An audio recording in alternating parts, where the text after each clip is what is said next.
Almost there. I got 359 right now. Yeah.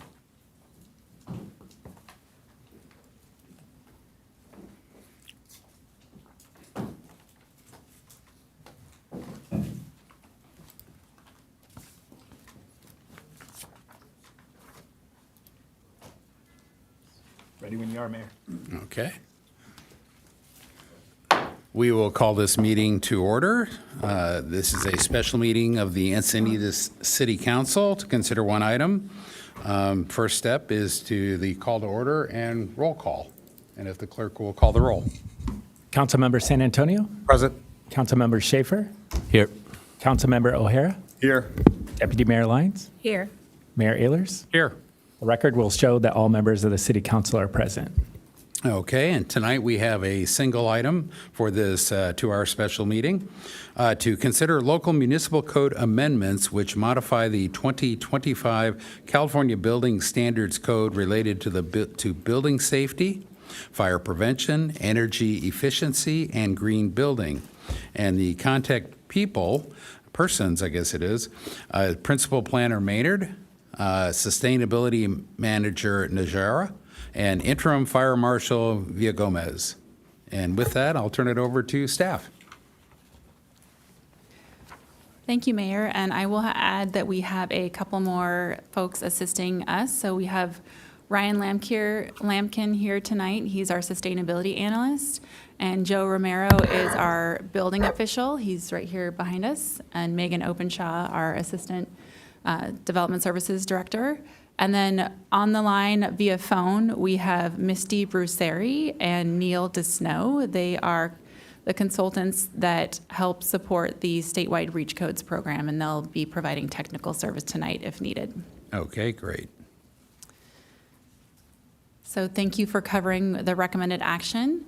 With this action, there are 3 options that staff provided to council. You can go with option 1, which is to readopt all relevant existing local code amendments before October 1st. This would be similar to the action that was presented at the August 13th meeting. There's then option 2, which would be to readopt certain select local code amendments before October 1st, and that's where you can pick and choose which local code amendments you'd like to move forward at this time or not. And then option 3 is for the city council to choose, you can choose not to adopt the local code amendments before October 1st. And then if you so choose, then future residential local code adoptions could be made subject to the AB 130 moratorium conditions. And then I will note with this option, and we'll get into this in the presentation, that this option does come with some uncertainty as it relates to how those conditions can be applied. So I'll start with some background. Tonight we're covering Title 24 California Building Code Standard. This code that the state adopts every 3 years is also required to be adopted by all cities in California locally on a 3-year triennial basis. Cities can adopt local building code amendments along with adopting the state code, but they must be more stringent than the state code. Local amendments to the Energy Code and the Green Building Code are referred to as REACH codes. And so if I use that term later on, that's why. And then I'll also note that this item is also related to the Climate Action Plan. 8 of the 20 measures in the city's Climate Action Plan involve the adoption of local building REACH codes. Energy efficiency and green building REACH codes result in reduced greenhouse gas emissions in new and existing buildings. And REACH codes related to energy efficiency must be determined to be cost effective before they can be adopted locally. Now I'll go over the 4 ordinances that have previously been adopted and are currently in effect, which have implemented local code amendments or REACH codes. So ordinance number 2022-12 adopted the 2022 Building Code and Fire Code with amendments defining application fees, adding definitions and clarifying some definitions, also adding additional fire prevention features, including vegetation and fuel management requirements, and also prohibitions for flammable gases and fluids.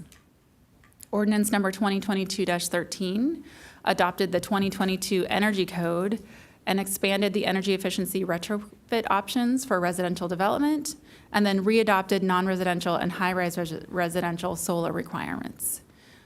Ordinance 2022-14 adopted the 2022 Building Code and readopted non-residential energy efficiency requirements, gray water pre-plumbing for new single-family homes, and EV charging station requirements for single-family, multifamily, and non-residential building types. Finally, ordinance number 2024-04 adopted or added a high-performance energy efficiency requirement for single-family and low-rise multifamily homes. And now is when I will cover Assembly Bill 130 and how it affects our current triennial code adoption process. So as the bill was being introduced and considered in the state legislature, the City Council did approve a letter opposing the bill on April 16th. At that time, it was AB 306, but it got folded into AB 130. On June 30th, AB 130 was signed into law by the governor. What AB 130 does is it limits the city's local control of building regulations and prevents the city from amending residential building codes between October 1st, 2025 and June 1st, 2031, with some limited exceptions, and we'll go over those exceptions in this presentation. The stated intent of AB 130 is to reduce housing construction costs. And I will remind you that the non-residential building code is not affected by AB 130. Local code amendments to non-residential codes can be made at any time. Finally, the law indicates that there will be a 2028 code update, so that would be the next triennial update. This was one of the questions that was asked at the prior council meeting. And next, I will briefly just show you the 6 conditions that allow for adoption of local code amendments after October 1st. We'll go over each of these in more detail, but I just generally wanted to show you an overview of them. They allow for exceptions or allowances for later adoption related to codes that are already adopted that are substantially equivalent, certain emergency standards, codes related to home hardening, and also codes related to an adopted greenhouse gas emissions reduction strategy, which we understand that to be a city's climate action plan is an example of that.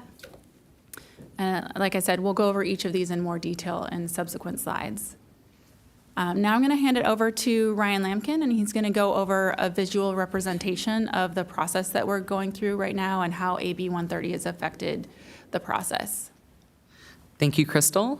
This graphic provides a visual of the state code and the local code amendment adoption process under AB 130.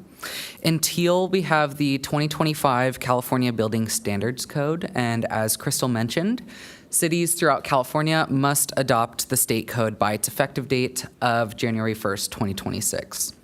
In addition to the state code, jurisdictions have the opportunity to adopt local code amendments, which you can see in the gray. Currently, Encinitas has local code amendments for the building code, the fire code, the green building standards code, and the energy code. Under AB 130, the local code amendment adoption process varies depending on the building type. And so non-residential local code amendments, as shown in purple, can be adopted at any time because they are not affected by AB 130. Residential, as shown in orange, however, is affected by AB 130. And as a result, there are 2 pathways for local code amendments under the new law. First is to adopt local code amendments before the building code moratorium takes place on October 1st. And the second pathway is to utilize or leverage the AB 130 conditions, as Crystal discussed. This pathway allows for adoption after October 1st. Under AB 130, there are still opportunities for adoption of residential local code amendments before and after October 1st, but as we'll discuss, leveraging the conditions carries uncertainty. Now I'll go over the state agency guidance to date and staff interpretations of the 6 conditions in AB 130. So to date, the relevant state agencies, those being the California Building Standards Commission and the California Energy Commission, have only shared timelines and standard submittal procedures for local code amendments. They haven't shared anything regarding AB 130 or its conditions. So on a staff level analysis of AB 130, again, we found that AB 130 does not affect non-residential development. Local code amendments here can be adopted at any time. Local code amendments affecting residential development may be adopted after October 1st, 2025 by utilizing the conditions outlined in AB 130.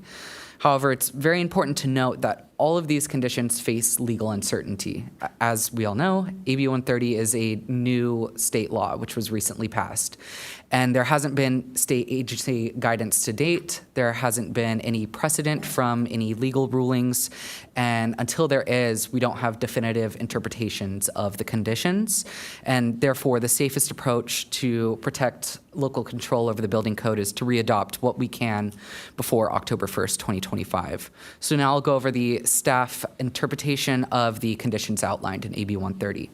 So condition number 1 states the changes or modifications are substantially equivalent to those in effect as of September 30th, 2025. So currently, like I stated, the city has, and Crystal stated, the city has several local code amendments in effect under the 2022 building code. So to readopt these for the 2025 building code, so long as they are considered substantially equivalent, we may be able to do so after October 1st, 2025. Condition 2 states the commission deems the changes or modifications as necessary emergency standards to protect health and safety. So building and fire code amendments deemed by the city as emergency standards may be able to be adopted after October 1st, 2025. There's also a possibility with the climate emergency declaration that City Council made in 2020, declaring climate change an emergency for local code amendments under that so-called climate emergency. And any local code amendments relating to that may qualify for this exception and could potentially be adopted after October 1st, 2025. Condition 3, the changes or modifications relate to home hardening. Home hardening typically refers to making buildings more resistant to ignition and fire. And so any fire code amendments under this condition could be adopted after October 1st, 2025. Condition 4 is very comparable to condition 3, and we have the same analysis. Condition 5 states the changes or modifications are necessary to implement a local code amendment that is adopted to align with the general plan approved on or before June 10th, 2025, and that permits mixed fuel residential construction consistent with federal law while also incentivizing all electric construction as part of an adopted greenhouse gas reductions emission strategy. So to interpret this condition, we've broken it up into its parts. So starting with necessary to implement a local code amendment aligned with the general plan. The city's general plan housing element policy 2.8 states continue to develop and promote energy efficiency conservation measures consistent with the strategies outlined in the city's climate action plan. Further, all of the proposed local code amendments allow for, in alignment with the condition, mixed fuel residential construction, meaning these buildings, the city permits buildings to be developed with electricity and natural gas fuel, but they are incentivized or encouraged to design their buildings all electric. And lastly, many of the proposed local code amendments at this time are consistent with the strategies and measures in the city's climate action plan, which is our adopted greenhouse gas reduction strategy. So given all of this information, local code amendments related to energy efficiency may be able to be adopted after October 1st, 2025, if our interpretations of this condition are accurate. And so condition 6, the changes are related to administrative practices. So any local code amendments which are administrative in nature may be able to be adopted after October 1st, 2025. So despite staff's interpretations that there may be some opportunities here to adopt local code amendments after October 1st, 2025, again, there is a lack of state guidance and legal precedent for all of these conditions. And based on staff's analysis, the safest approach, again, is to readopt what we can before October 1st, 2025. So now I'll go over the existing local code amendments proposed for readoption. So starting with the building code amendments, many of these are administrative amendments. Some examples include definitions for closet, enclosed space, and newly constructed buildings. Additionally, the building code amendments clarify that the city can recover costs with building permit fees for building permit reviews. Moving forward, the fire code amendments relate to fire safety and fire prevention. And some examples of fire code amendments include requirements where fire protection systems are needed, safety requirements for mid-rise developments, restrictions on flammable and combustible gases and liquids, and a minor change to the existing local code is additional requirements for residential home hardening. And so now moving on to the energy code requirements, the first of which is the electric readiness reach code, which requires new single-family homes constructed with gas furnaces to prepare the exterior pad where the air conditioning unit is for future replacement with an electric heat pump. So to comply, an applicant would have to add a drain line for that future heat pump's condensation drainage. The next energy code amendment is the existing building energy efficiency reach code, which requires single-family and multifamily remodels with a permit valuation of $50,000 or greater to install a minimum of 1 energy efficiency measures. And you can see in the graphic to the left all of the different energy efficiency measures available to applicants. The most cost-effective of which is the water heating package, which costs $230 upfront to install and sees an annual on-bill savings of $30 for applicants. So moving on to the Green Building Standards Code amendments, the first of which is the electric vehicle charging requirement. For EV charging, our REACH codes require new single-family homes with garages to be EV ready. And so EV readiness is, as you can see, the outlet in the diagram. It doesn't have to have the actual plug into an EV, just the outlet for an EV owner to plug into. And so current state code requires there to be a conduit from the electrical panel to the garage and designates space on the electrical panel for future EV readiness. Our REACH code adds to that requirement by having applicants design the new homes to be EV ready. And so the second EV charging requirement, this is a minor change from the existing REACH code that we have. It requires new non-residential remodels with a permit valuation of $500,000 or greater to install level 2 EV charging stations at 8% of parking spaces. And the final local code amendment proposed for readoption at this time is the gray water requirement, which requires new single-family homes to be pre-plumbed for gray water systems. So what that means, the applicant would have to do additional plumbing and install a two-way valve with one way going to the sewer and a future or optional plumbing, which would go to irrigate landscape with gray water. And as we mentioned earlier, all of the energy code amendments are required to be cost effective. And so we have 2 existing code amendments that are not proposed for readoption at this time because they're still waiting those cost effectiveness studies. And so those include the high performance energy efficiency requirement, which requires new single family and low rise multifamily buildings to have a higher level of energy performance than required by state code. And once the cost effectiveness studies are complete, it could be determined that this requirement could be applicable to building types that it previously wasn't in the 2022 building code cycles, such as non-residential buildings or high-rise multifamily buildings. But again, we'll have to await for the finalized cost effectiveness study. And the second REACH code awaiting cost effectiveness is for large-scale remodels of non-residential multifamily buildings to install solar PV systems. And so now that I've gone over all of the existing code amendments proposed for readoption, I will pass it back to Crystal. Thanks, Ryan. And these are the last couple of slides. I'll just reiterate the options that council has tonight and go into a tiny bit more detail with each. So relating to option 1, which is to readopt all existing local code amendments before October 1st, 2025, these would be all as described in the draft ordinances that were provided as attachments to the staff report with the minor changes that were mentioned.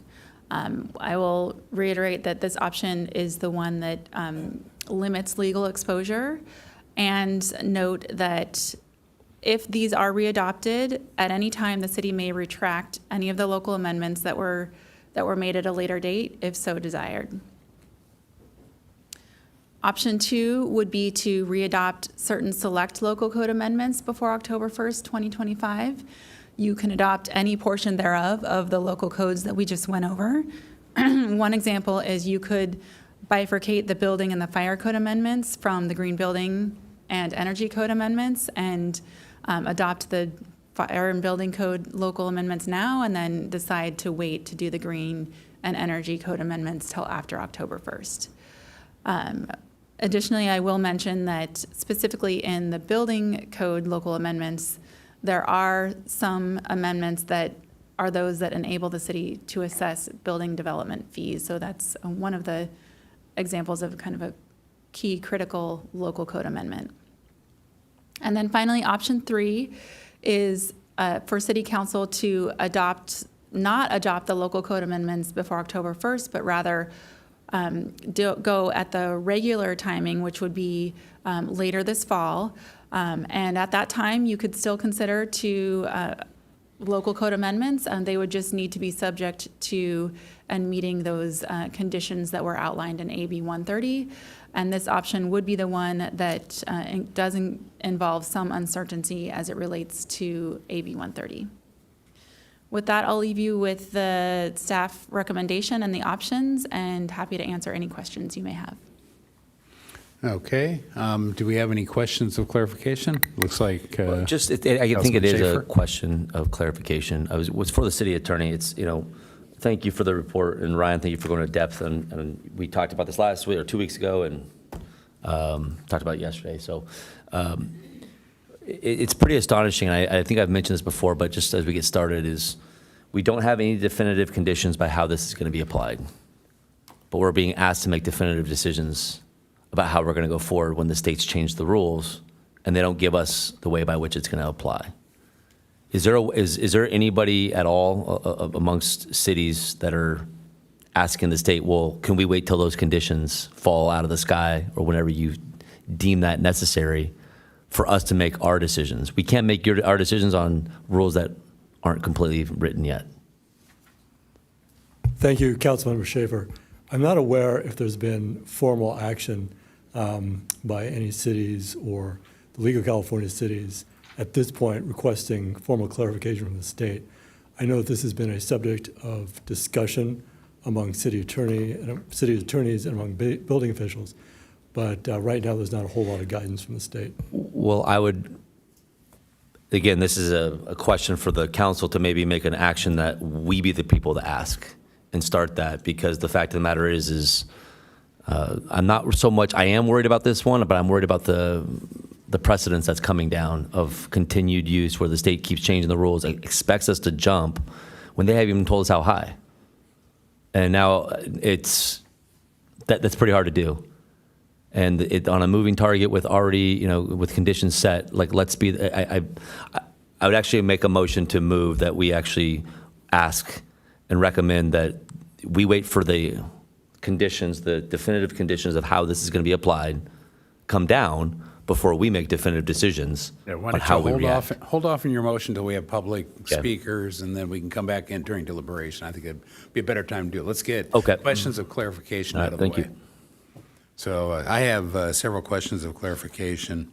The triennial approval, reapproval, what is the timing for that? If we didn't have AB 130, when would we have to be readopting these?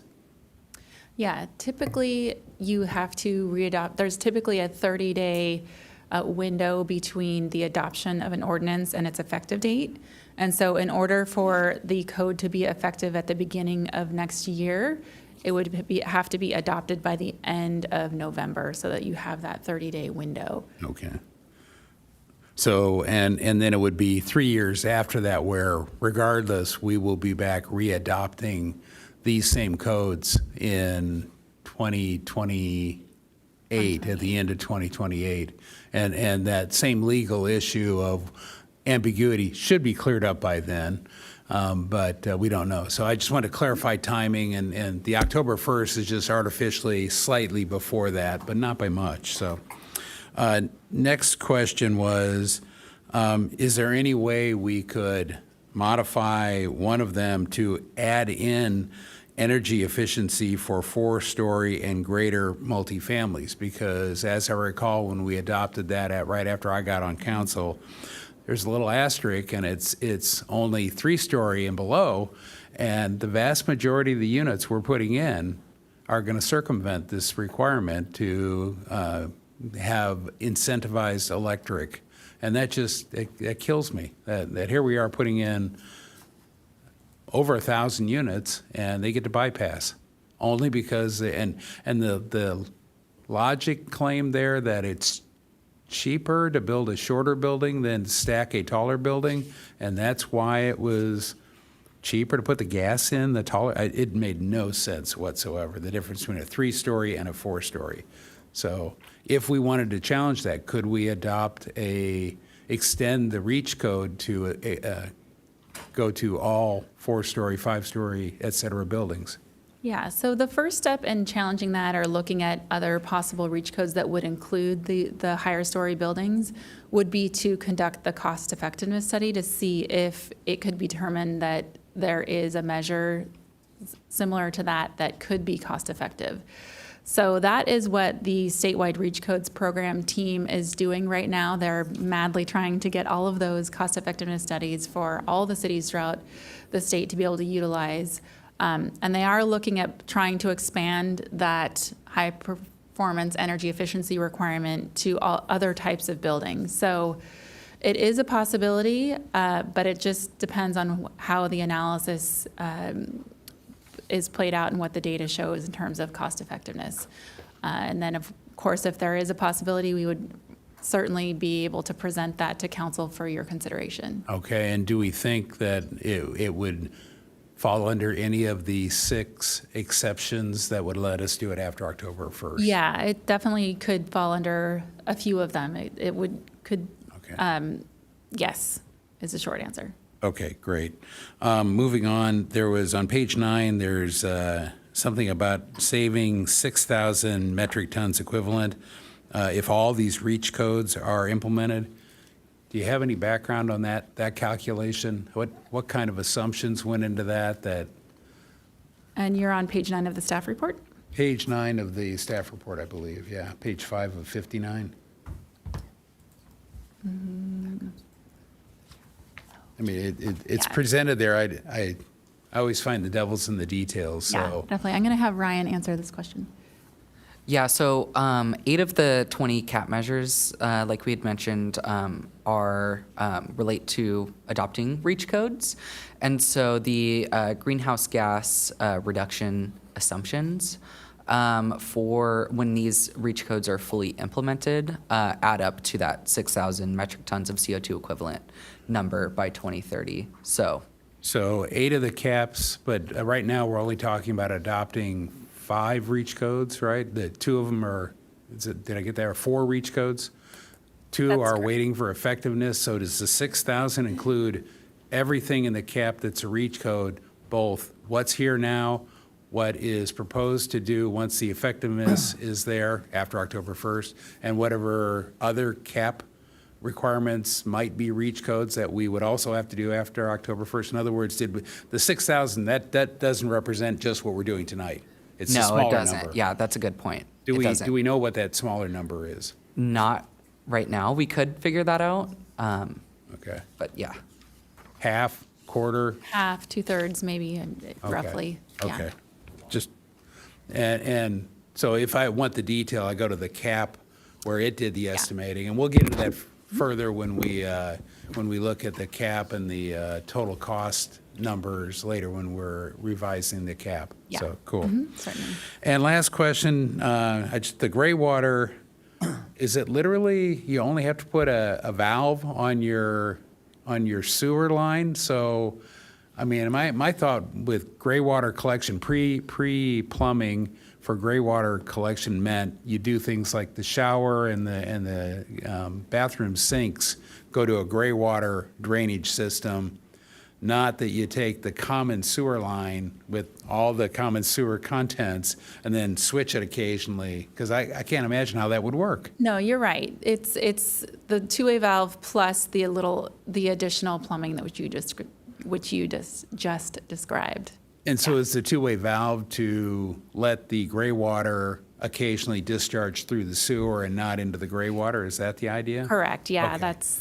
Because yeah. it could easily be misconstrued from the drawing that you were, I flushed the toilet upstairs, well, I better get the valve right. Certainly, yeah, And this- then I used the shower, and I got better switch it, but, there was just sewage going down No, no. there. Yeah, so you're going Yeah, to. thank you for the clarification. This is Okay, definitely that helped me not a out. drawing Yeah. that's to scale by any means. I have to Yeah. admit it, you had me a little aghast. So I'm like, oh, no. Okay, those are my questions of clarification. I've got Deputy Mayor Lyons. Thank you, team. I do have some follow-up on what the mayor was asking. Let's stay on the gray water system first. What you're showing here on this slide is the changes that would be made to the gray water system because so I'm looking for clarification. The full gray water system requirement does show how the plumbing would be different inside the house. But this slide is meant to show what? This slide is meant to show what the existing local code amendment is. And so it's to pre-plumb for gray water, which includes the plumbing inside the house as both of you described and understand it to be, plus that two-way valve to be able to switch it from sewer to a possible future landscaping option. Okay. The dotted line is not part of the requirement right now and not being proposed either. We're proposing just readopting the current code. Okay, all right, good. Thanks for that clarification. It is a little, yeah, I found it also a little confusing, so that's all. And another question, maybe a little more clarification. As far as you said, the statewide team is looking at the cost-benefit analysis for other types of buildings, and the mayor was asking about four-story plus specifically. I didn't hear you say in your answer that you know for sure that they're looking at four-story plus, but do you, and you might not be prepared with that information tonight, but do you know if they're looking at that as one of the? Yeah, I believe they are, and we can actually confirm with Misty or Neil that's on the line right now. Would you mind taking a crack at that question? Absolutely. Thank you, Crystal, and good afternoon, council members. This is Misty Bruceri, and I work with the statewide Reach Codes team. We spoke a couple of weeks ago. We are indeed working on a study for multifamily new construction, both low-rise and high-rise, and I believe there's a very good likelihood that we will be able to include both. The mayor's comments regarding the difference between a 3- and a 4-story building are very common comments, and the CEC has been working over the past couple of years to begin combining the requirements for those two to set a single requirement for multifamily, but that's taking a couple of code cycles to be totally integrated. All right, thank you. That was good clarification. We are working on it. One more question has to do more with process, and I don't know if our city attorney might know the answer a little bit better, but I've just been dealing with state laws for several years in this role, so I know this isn't the first time the state has a new law and a new requirement that we need to respond to, yet it's not clear what they're really asking or how we respond to it or what our options are. So this isn't the first time the state situation has been like this. Can anybody shed a little bit more light on what we could anticipate as far as clarity associated with more clarity on how these conditions would be applied and things like that? What is the process? I'm not asking for the answer of like this one in specific, but what is the general process that's taken for a municipality like ours to get more clarity over time on what the state's requiring?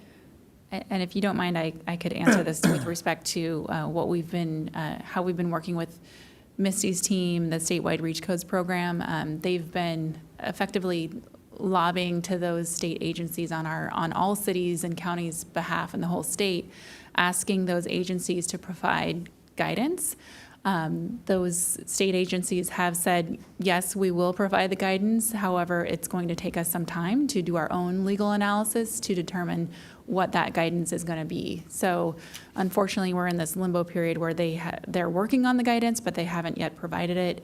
They have said it's forthcoming, but we have not seen it yet. So we have asked through that program as kind of a collective cities and counties of the state, but haven't seen it yet. Would we expect to receive any clarity by end of November deadline? Possibly. They indicated that it would be several weeks. They didn't give an exact deadline, but they said they would need at least a few weeks. You know, a few is hard to pin down, but I would imagine probably, but I can't say for sure. Okay, thank you. And Councilmember O'Hara.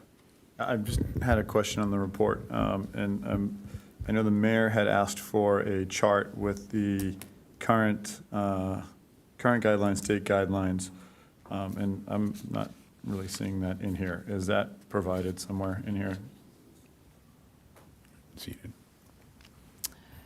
You want a list of the state codes and the current guidelines? Yeah, that was a request as part of the motion on this, was to have that comparison in here.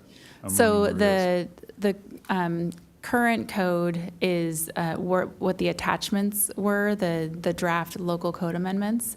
So those show our current local code amendments, and then the state code is quite lengthy. If we had included it all, it would have. Well, I think we were looking Yeah. for a comparison of each. That was, Are you talking about prior to the REACH codes, or are you talking no, in the REACH about code the conversation current last REACH time, we codes? had said, when this came back, that was specifically in the request, was differences from what we were looking at to what we were considering.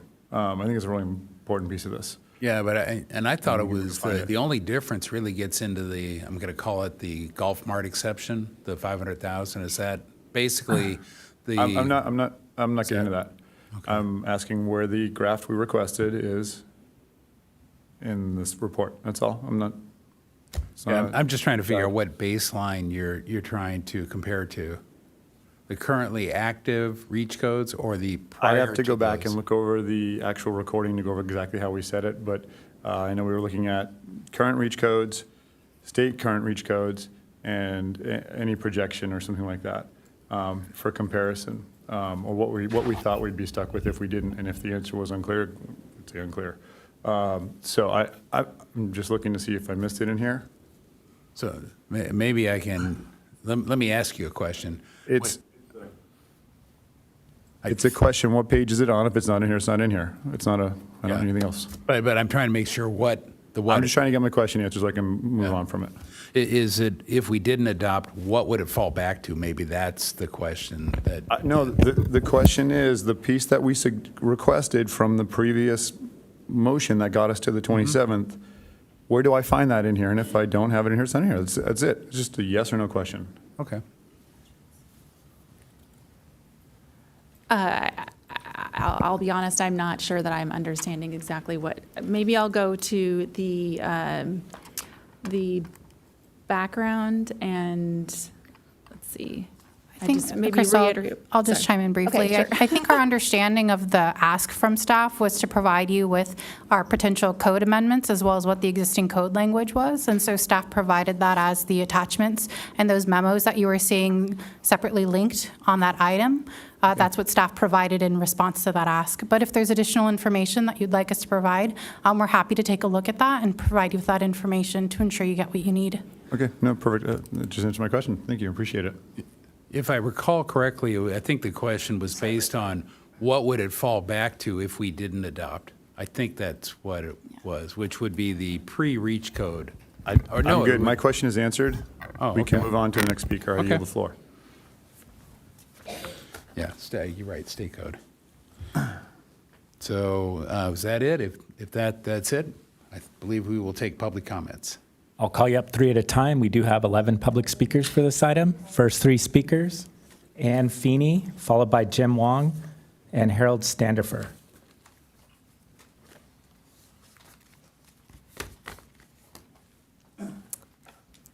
Good afternoon. My name is Ann Feeney. I'm co-chair of the San Diego Building Electrification Coalition.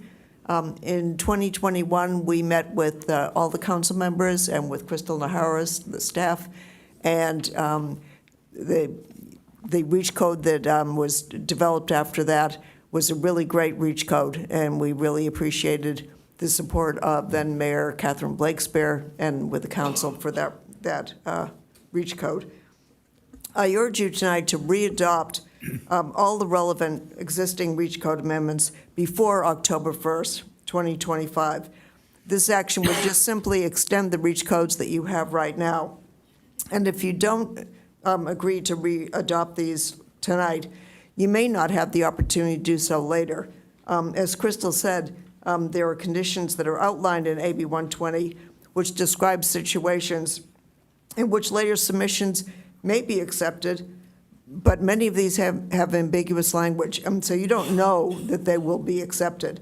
In contrast, if you accept the staff's draft REACH code ordinance now, you'll certainly make it before the deadline.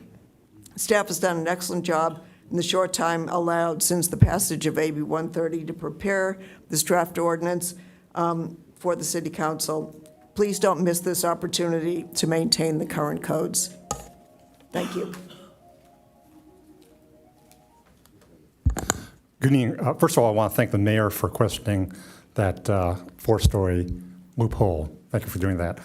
So back to the subject. Encinitas has one of the best CAPs, climate action plans in the county, and thanks to the work of Crystal and her team, that's because of our REACH codes, and that climate action plan protects the health of Encinitas residents and saves them money. That's what the REACH codes do. And the REACH codes we currently have are written, and they've been vetted and approved by the CEC. So by far the easiest, quickest, and best way to proceed is just to renew the current REACH codes. Then it'll be done. So please do that. Option 1. Thank you.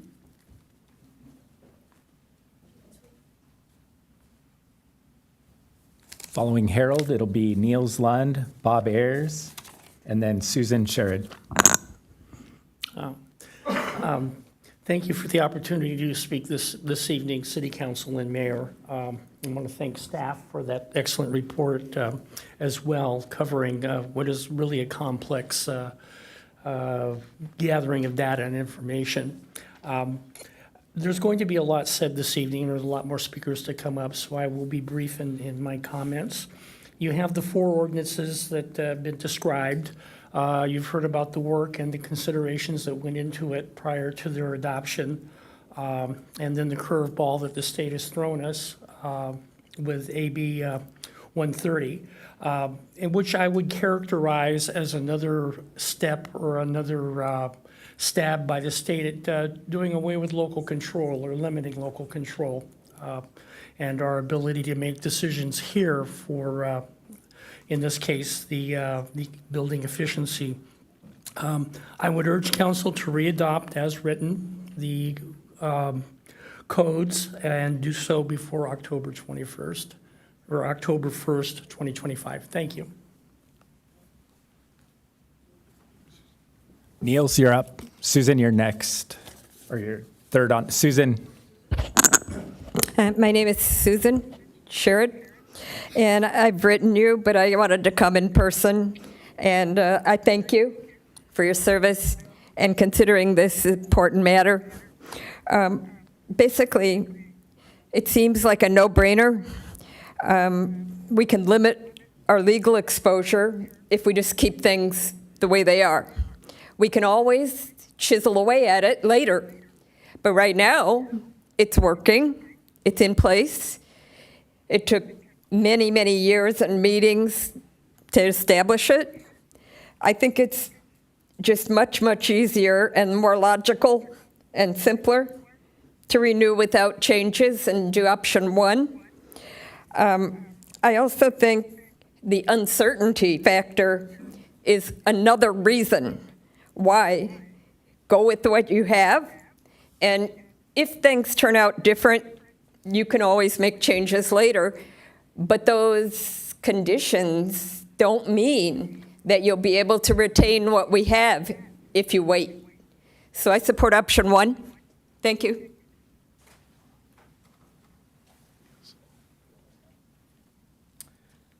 Hi, I'm Neil Lund. I live in Cardiff.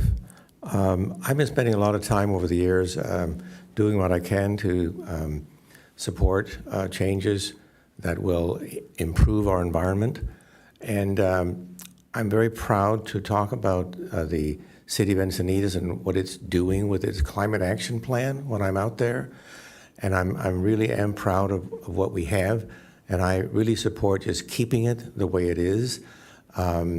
I've done my part. We have solar panels, electric car, HVAC system in the attic, and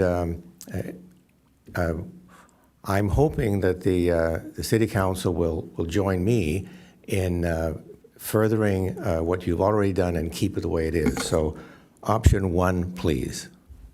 Thank you.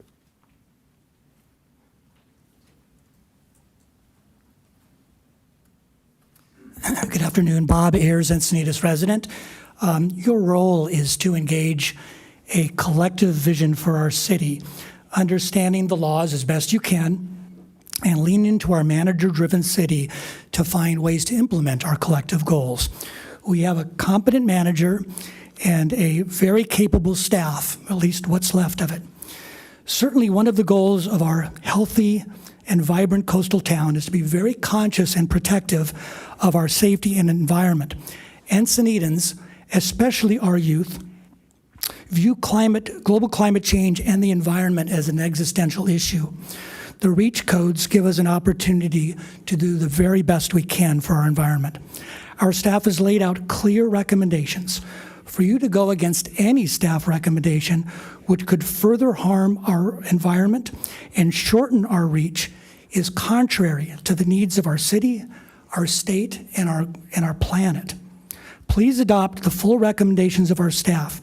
Don't reach back or from side to side, just reach forward to option 1. And if you can, reach even further with the short cost-effective time limits, please do so. Thank you. Next 3 speakers, Michael King, followed by Paige DeCino and Linda Daniels. Good evening, Mayor Ehlers, Deputy Mayor Lyons, and council members. My name is Michael King, and I am a conservation organizer with the Sierra Club of San Diego, here representing our over 1,000 members and supporters here in Encinitas. We are urging you to re-adopt Encinitas' existing REACH codes before the October 1st deadline. These codes are already approved and designed by and for Encinitas and the needs of your city. Renewal will maintain the city's local integrity in the face of Sacramento's overreach. These codes are cost-effective, and they are central to meeting the goals of the city's climate action plan. Encinitas has earned a reputation for leadership on climate. Your cap is one of the strongest in the county due to your REACH codes, which go beyond the norm and place you as an example for the region, while increasing efficiency standards that assist current and future residents in the face of ever-increasing utility costs. We cannot allow that progress to slip away. If we try to change the codes now, it will mean more debate, more delay, less local autonomy, and possibly weaker standards. Simply renewing what we already have is the quickest, simplest, and most effective option. I also want to thank city staff. They have done an excellent work under very tight timelines to keep Encinitas moving forward. The Sierra Club urges you to choose option 1 and re-adopt the existing REACH codes with no changes, or maybe some slight improvements. Protect the work you've already done and keep Encinitas at the forefront of climate leadership. Thank you.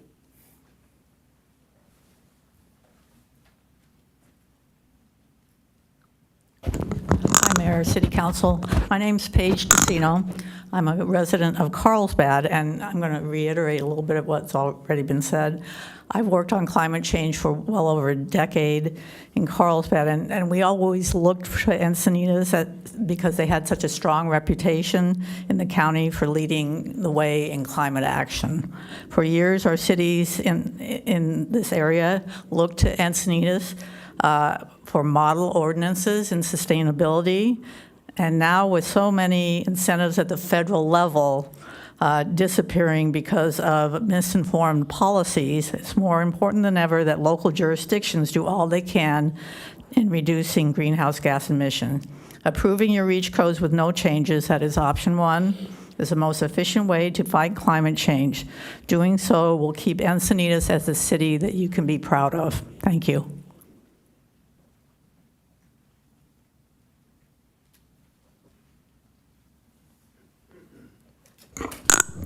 Good evening, City Council and staff. Excellent report by the staff, by the way.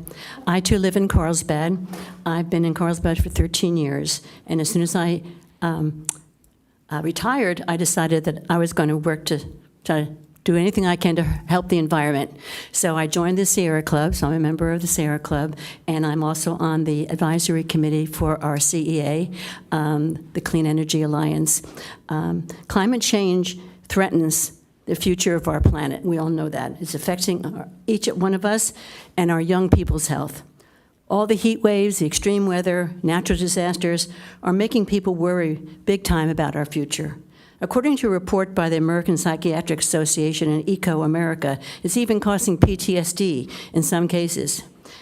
People are scared. They're scared when they see the floods like in Florida has hurricanes, the floods in Texas. Our planet is dying, and we can see the effects of climate change all around us. If we stay on the path we're on right now, things are going to get a whole lot worse. You guys were the first to declare a climate emergency. Carlsbad, we followed it because we believe that, look what Encinitas does. Every time Encinitas is doing this, we should do this too. So we really, really use you as our model, and we want to keep doing that. So we say option 1, please keep all of your wonderful REACH codes, okay? Thank you so much. Final 3 speakers, Anthony Dang, followed by Gary Johns, and then Christine Schindler.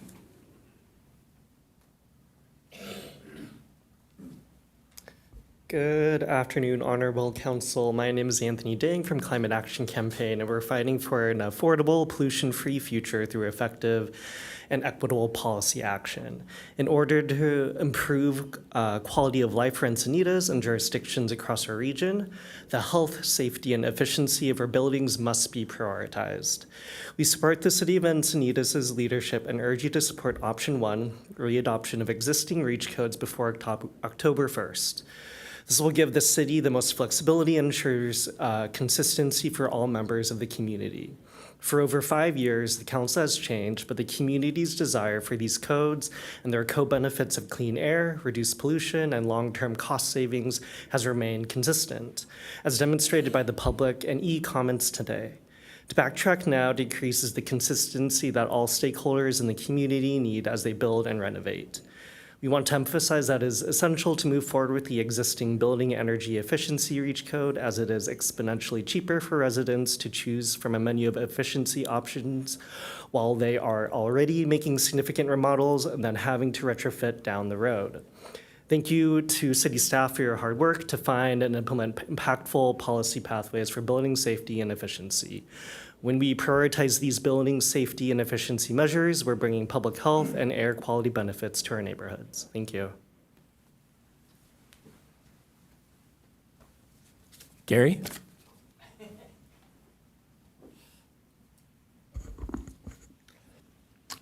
My name is Gary Johns, and I've lived here in Encinitas for 25 years. I also, as every other previous speaker, support readopting all the local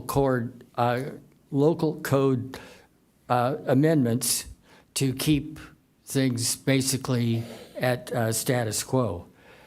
Just to tell you a little bit about myself, my career was as a physicist doing energy research, and so I understand where our energy comes from. I also understand data.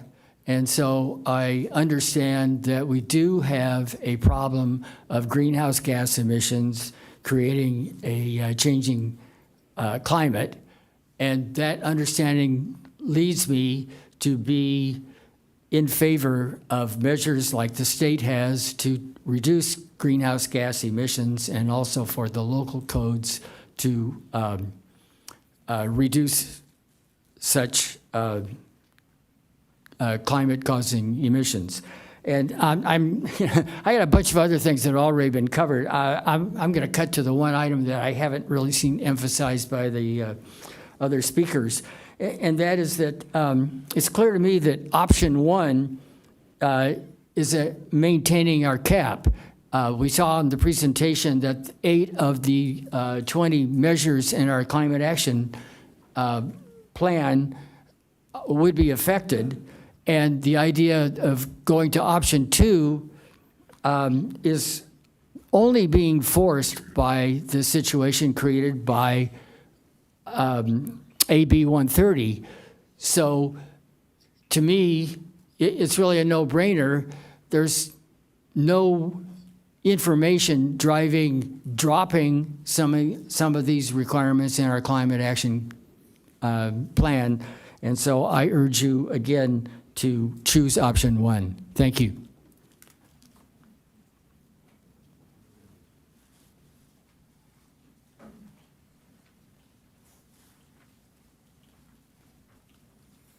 Hello, everyone. So Christine Schindler, East Encinitas. I just wanted to acknowledge and thank staff again for their work and for coming back so quickly for this special meeting.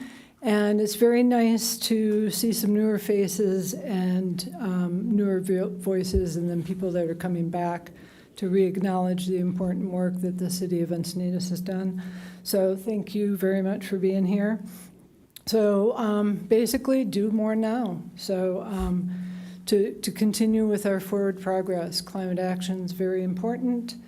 And this is a way that we can express some local control before a statewide mandate comes into place, and we can move forward with option 1, which I think is the best way to go. And it sounds like that's the support you're getting from the people in the chambers and likely for the people that have written in. So again, thank you, staff. I really appreciate the work you do yesterday, today, and tomorrow. That concludes speakers on this item. Okay, we'll go to deliberation and start with Councilmember Schaefer. I want to make a motion to approve option 1, predominantly because of a conversation we had yesterday that we can scratch anything that comes along with any project if for some reason that specific code. So we basically have the option. I do want to explain that the reason that we are a little bit of tentative is we were supposed to review this in November. And so the fact of the matter is it was thrown in front of us, and then the process of AB 130 and what it's pushed down has to be commented on. And I think that's what predominantly, we didn't know what we didn't know, and we didn't want to rush something that we didn't know because we haven't really put the time into the cap personally what it is due.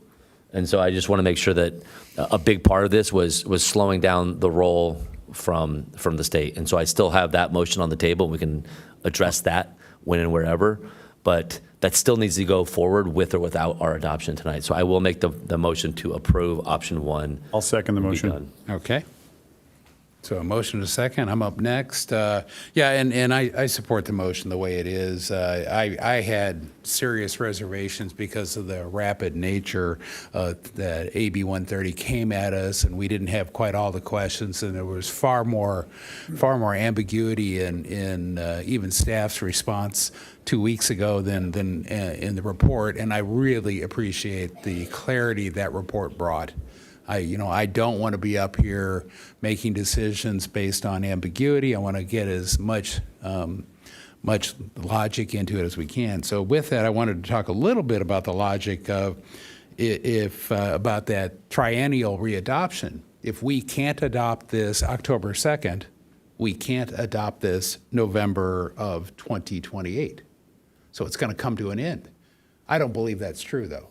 I believe it's a false assumption that the state is trying to get reach codes to disappear. And in the end, between now and when we have to do when it gets clarified by the state and when we have to readopt as part of the triennial or as I like to call it, re-readoption, maybe it's re-adoption, that it will be okay, and we can do that. And then the other thing I wanted to go to, and the reason I voted no on the energy efficiency last time, is this bogus 4 stories can have gas, but 3 stories cannot. That was ridiculous. Let's get the laws correct. So I'm glad that we think we'll be able to go back. I believe we'll be able to go back and fix that when we get the cost effectiveness study.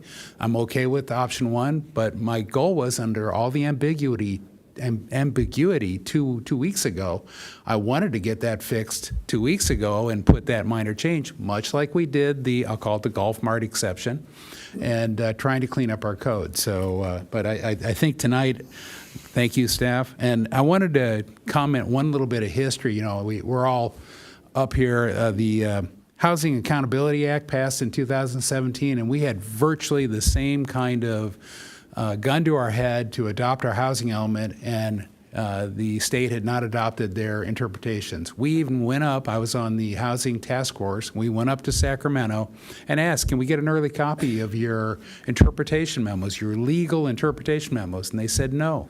So they're used to operating in this mode. And so if you care, talk to your assembly members and Senate people and tell them, don't adopt laws that don't give localities, our jurisdictions, time to react. This is poor lawmaking, in my opinion. So, but with that, I'll be supporting this, and I'll yield to Deputy Mayor Lyons. Thank you.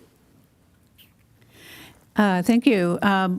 So I wanted to thank our speakers for coming today. The reason we held this special meeting primarily was because this came up as quickly as it did, but no one was aware that this was going to threaten our position as far as our ability to continue using our REACH codes. But the bigger concern too is the tie to our award-winning cap and what that means for our city. So it felt like there was a lot of risk, and we needed to hear you come out and give us your thoughts, and we needed to hear your voices. Thank you. I know there's some folks in here I haven't seen for a little while, but I have been really close to this topic in a broad way from having served for 2 terms on the Environmental Commission and now here on City Council for 4.5 years. And I've seen the level of support across the community for us to continue to support our CIP and all those devices, the tools, the instruments we have in place, like the REACH codes, to help us achieve those goals. So I want to also say I appreciate my colleagues, Councilmember Schaefer and O'Hara, for the motion and the second on the motion. I am aligned with you on this, and by not going forward with option 1, I think we concede our local control. So I am very happy to continue to do better than the state, and I'm very proud of that. Would it be appropriate, and I'll ask the Councilmember Schaefer, who made the motion, to add a friendly amendment for clarification that we will look into how we might consider in the future the 4-story plus for multifamily? Is that a friendly amendment you might accept? Yes. Yeah. And okay with the second? Great. So there's a friendly amendment now. And I also do want to thank you for that. I appreciate it. I also do want to point out for the record, too, that this is the most fiscally responsible way forward. It's the least risk for our city, and it would minimize the legal action that we might feel is important later on if we don't go this way. So I'll yield the floor there. Okay, Councilmember San Antonio. Thanks for the report. That was, I understand it a lot more, or a lot better than I did last time it was given. I just had one question about it says on option 1 that we're able to retract the local code amendment at a later date if desired. Is this something that we can just vote in ourselves, and it's not something like a legal battle or anything that's going to be like something that's going to be like I guess fought hard for, or we can just all come up here and change Yeah. that ourselves? So it would just take another council action to Okay. adopt an ordinance to amend the code again. And as long as you're simply striking out prior code, then the AB 130 would not come into Okay. place in that case. Excellent. I'm in support of this as well. Thank you, and thank you so much for that very well put together report. Councilmember O'Hara. Great. Thanks, staff, for getting this back to us on the 27th. Short notice by the state and short notice to get things turned around, but we got all this here in front of us. I think this is the route to go to throw our line out as far as we can throw it, with the idea, to Councilmember San Antonio's point, we can pull it back in if needed in certain places.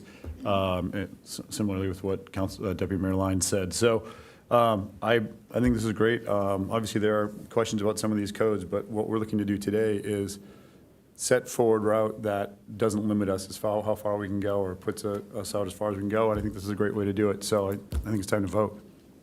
Okay. And with that, there's nobody else. We will call the question. That motion does carry unanimously. And with that, I believe we are adjourned, correct? Yeah.